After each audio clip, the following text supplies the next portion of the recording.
Minister of Trade and Investment Paula Gopi-Skun is calling for the exportation of our national instrument, the steel pan, to the African continent.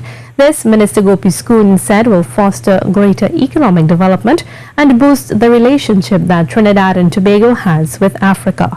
Sherilyn Lewis reports.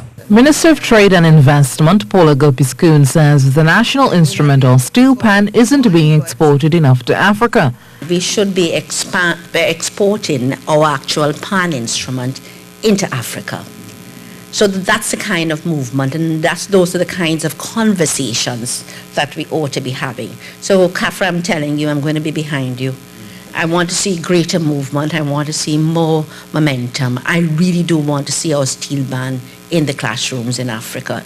Our pan, though, is not evident enough in Africa. And I know that there is some movement in that area, Nigeria, and a little bit of it in Ghana. But our pan in the classrooms, it should be pan in every classroom in Africa. Representative and head of the UN Office for West Africa and Sahel, Dr. Mohamed Ibn Shamba, says Africa is emerging and now is the opportune time to be part of a blossoming continent. And that emerging Africa holds tremendous potentialities.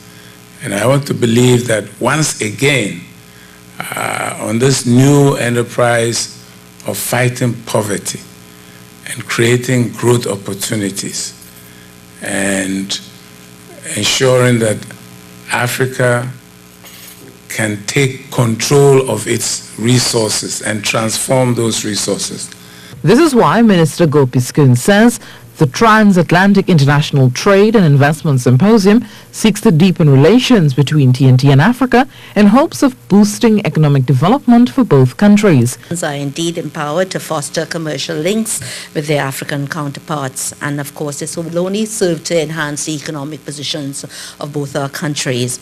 And one of Trinidad and Tobago's key strategies in its economic diversification thrust, and as articulated in the government's 2015 official policy framework, is expanding into and forging partnerships with other developing countries, Kenya, Tanzania, Ghana. The minister was speaking at the launch of the symposium at Hilton on Monday morning.